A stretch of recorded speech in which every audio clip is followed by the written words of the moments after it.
Hey everyone, Samuel O'Matafish here. Welcome back to Pragmatic Existential Lifestyle.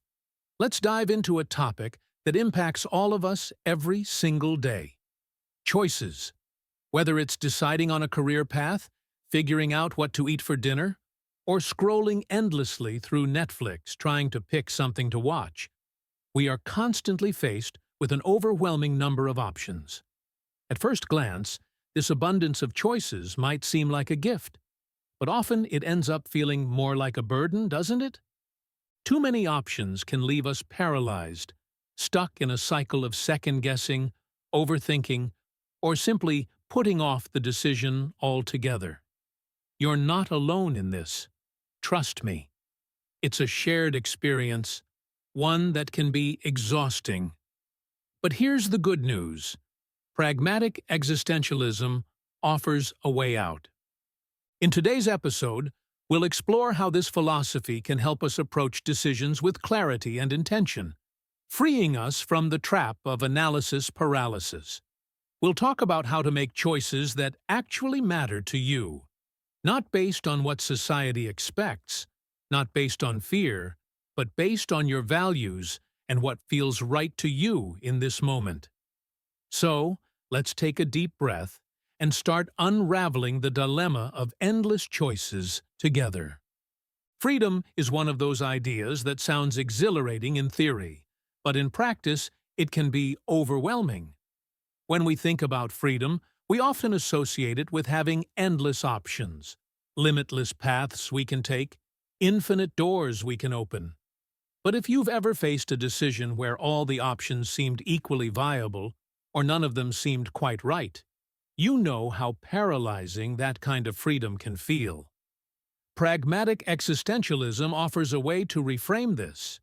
Freedom, in this context, is less about the number of choices we have and more about the ability to make choices that feel right to us, that resonate with our values and our sense of self. True freedom is about self-directed choice. It's not about living up to someone else's expectations or adhering to societal norms. It's about identifying what matters to you and having the courage to act on it. Maybe that means choosing simplicity over complexity, or authenticity over appearances. It's not about how many paths you could take. It's about finding the one that aligns with your priorities, even if it's not the one others expect you to choose. From the perspective of positive nihilism, the absence of inherent meaning in life isn't something to despair over. Instead, it's an opportunity. If there's no universal right answer, no cosmic guidebook dictating the best course of action, then we're free to define what feels meaningful to us. This means we don't need to get caught up in societal pressures or external validations. What's right is what feels meaningful to you in this moment.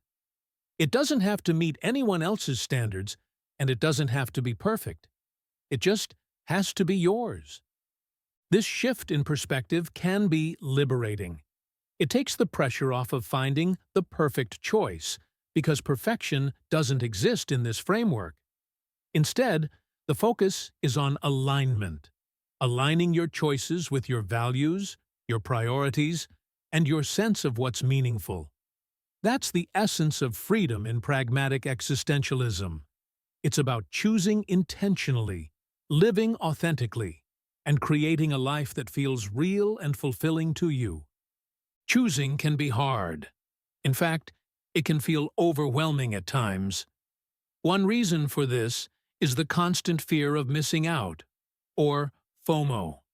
We live in a world with so many options available at every turn. What to eat, what career to pursue, what city to live in, that the sheer abundance of choices can feel like a trap. If we pick one thing, we might miss out on something better.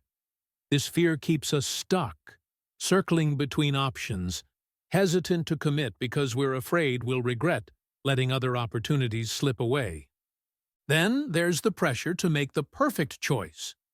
We're often told that every decision we make shapes our future, and while there's some truth to that, it can also create a paralyzing sense of responsibility.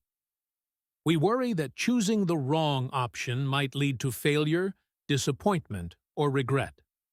This pressure can make us hesitate, overthink, and sometimes avoid making any decision at all.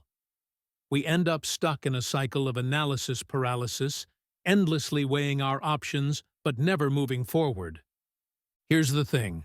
Pragmatic existentialism teaches us that there's no such thing as a perfect choice. Life doesn't come with a roadmap, and there's no cosmic rulebook determining the right answer to every decision. The goal isn't to find perfection, it's to make choices that align with what matters to you in this moment. Sure, you might look back someday and think you could have done things differently, but that doesn't mean the decision you make today is wrong. It's about choosing what feels meaningful and true to you right now, and trusting that this is enough. By letting go of the myth of the perfect choice, we free ourselves from the fear of regret. Every decision is a step forward, a chance to learn, grow, and adapt. The important thing isn't avoiding mistakes, but embracing the process of deciding, trusting that each choice is part of your journey toward a life that feels authentic and intentional. When it comes to making decisions that truly matter, pragmatic existentialism offers a straightforward and liberating approach. The first step is to define your priorities. Take a moment to ask yourself, what are the things that actually matter to me? These priorities don't have to be grand or life-changing. They can be as simple as valuing rest over constant productivity, or choosing honesty in your interactions over convenience. By clarifying what truly resonates with you, you create a guide for your decisions, helping you focus on what aligns with your values, rather than getting lost in endless possibilities. Next, start small. Decision-making is a skill, and like any skill, it gets easier with practice. Begin by making quick, low-stakes decisions in your everyday life. It could be as simple as deciding what to cook for dinner or which route to take on your walk. The goal is to practice choosing without overthinking, building your confidence one small step at a time. By doing this regularly, you create a foundation of trust in your ability to decide, which can make tackling bigger decisions less intimidating. And here's a crucial reminder. Let go of the idea of a perfect choice. From a pragmatic existentialist perspective, no decision is objectively perfect.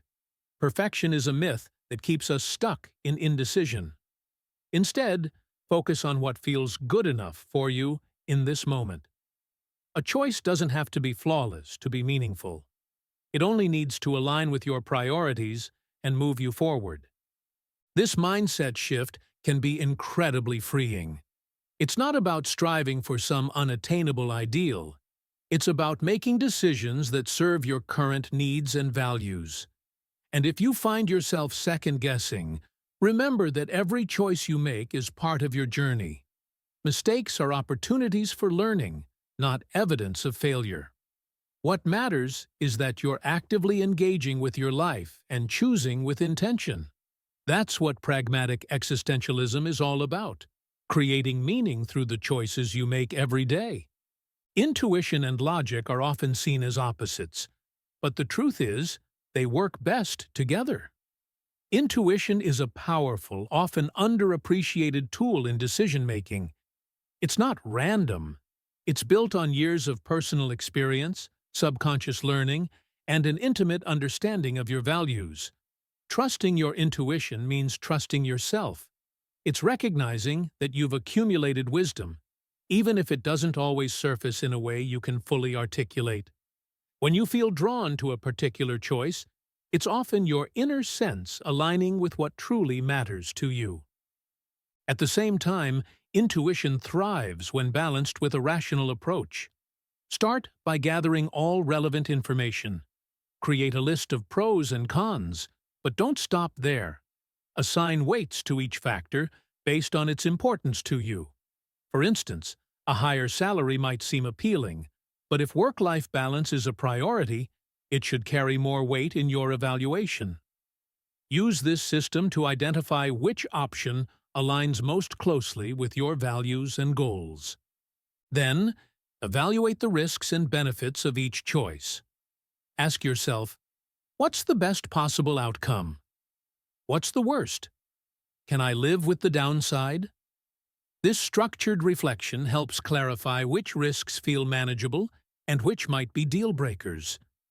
Once the logical groundwork is laid, step back and check in with your intuition. Sometimes, even when the facts lean heavily toward one option, your gut might resist. That feeling is worth exploring. It could be your intuition picking up on nuances that logic overlooks. Imagine yourself living with each decision for a week. How does it feel? Does one scenario feel lighter or more natural? Intuition doesn't replace logic. It complements it. It adds an emotional, deeply personal layer to the decision-making process. Pay attention to those instinctive reactions and ask yourself why they're surfacing. What values or experiences might be influencing them? While logic organizes the data, intuition ensures your choices resonate with your authentic self. Ultimately, the most fulfilling decisions merge reason with intuition, creating a harmony between your head and your heart. This balance leads to decisions that are not only practical, but also deeply meaningful, reflecting who you are and what you truly care about. So, how do you start trusting your intuition more? Pay attention to those gut reactions. Notice when you feel an instinctive pull towards something, and take a moment to explore it. Ask yourself why it feels right. What values or experiences might be influencing that feeling? And don't worry if you can't come up with a perfect explanation. Intuition isn't about perfection. It's about authenticity. It's about choosing in a way that feels aligned with who you are and what you care about. Remember, trusting your gut doesn't mean making impulsive or reckless decisions. It means recognizing that your intuition is a valuable tool, one that deserves a seat at the table alongside logic and analysis. When you learn to balance these forces, you'll find yourself making choices that feel not only practical, but deeply personal and meaningful. That's the kind of decision-making that leads to a life that's truly your own. When I think about the choices I've made in my life, the ones that stand out the most aren't necessarily the ones that seem the most logical on paper. They're the ones that resonated deeply with something inside me, even if I couldn't fully explain why at the time. For example, I remember deciding to take on a creative project that didn't seem practical. It wasn't the kind of thing that promised financial stability or an immediate clear path forward, and plenty of people advised me against it. But something about it felt right, like it aligned with who I was and what I wanted to explore in that moment. I trusted that feeling, and in the end, it turned out to be one of the most fulfilling experiences of my life. Another moment that stands out was a decision to move to a new city. Logically, it didn't make perfect sense. I didn't have a job lined up, and I was leaving behind a community I cared about. But I had this strong sense that I needed a change, that this move was an opportunity to grow in ways I couldn't predict. It wasn't easy, and there were moments when I doubted myself. But looking back, I realized that trusting that inner pull led me to discover new passions and connections that I never would have found otherwise. What I've learned from these experiences is that decisions don't always have to be perfectly logical to be the right ones. It's about finding a balance. I always try to gather as much information as I can, weighing the pros and cons, and thinking through the risks. But once I've done that, I take a step back and listen to what my intuition is telling me. Sometimes our gut picks up on things that logic can't, subtle clues about what will truly make us happy or help us grow. I think the key is to trust yourself enough to let your intuition have a voice in the process. It's not about ignoring reason. It's about letting your head and your heart work together. Some of the best decisions we make are the ones that feel aligned with both. where our logic supports the practicalities, and our intuition tells us it's the right path for who we are. Those are the choices that not only work, but feel meaningful. The ones that shape a life that feels authentically ours.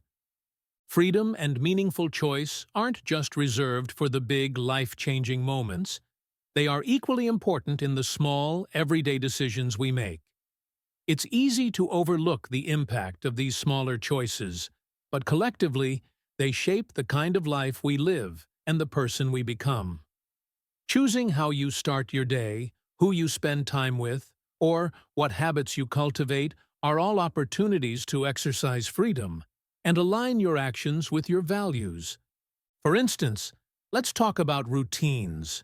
The way you structure your mornings or evenings can set the tone for how you experience your day. You might choose to start the day with a quiet moment of reflection or a brisk walk instead of immediately diving into emails or social media.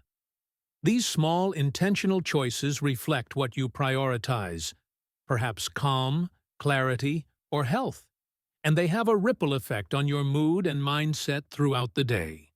Social interactions are another area where everyday freedom plays a significant role. Think about the people you spend time with.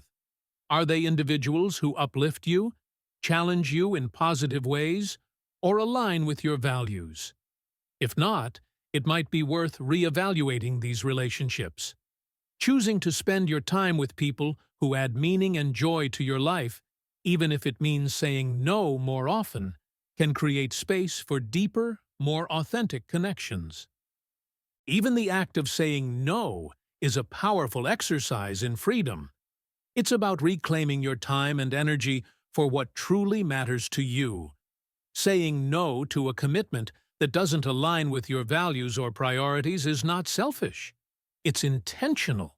It allows you to focus on what genuinely adds value to your life, whether that's pursuing a hobby, nurturing important relationships, or simply resting.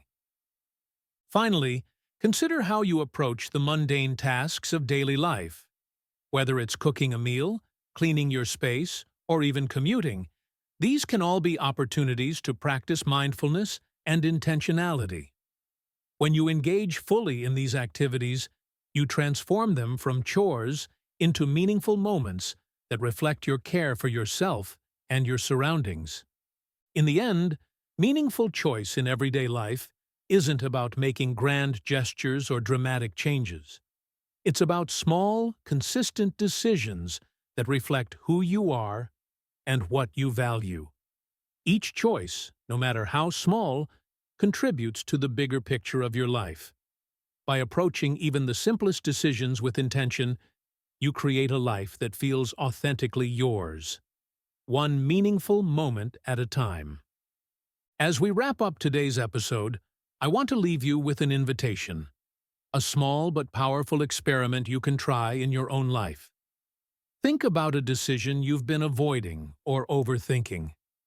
Maybe it's something small, like whether to take a break this weekend, or something more significant, like whether to pursue a new opportunity. Whatever it is, bring that decision into focus for a moment. Now, let's simplify. Let go of the pressure to make the perfect choice. Instead, ask yourself, what feels right for me right now? Not what society expects, not what looks best on paper, but what resonates with your own priorities and values. Trust that inner sense, even if it doesn't come with a fully rational explanation. Your intuition is a valuable guide, shaped by your experiences and your understanding of yourself. At the same time, don't be afraid to balance this gut feeling with a bit of practical analysis. Look at your options, weigh the pros and cons, and consider what aligns best with the person you want to be. But don't get stuck in analysis paralysis. The goal isn't to find the perfect answer. It's to take a step forward that feels both thoughtful and authentic. After you make your choice, reflect on how it feels. Do you feel lighter, more aligned, or more at ease? Sometimes the simple act of making a decision can be freeing.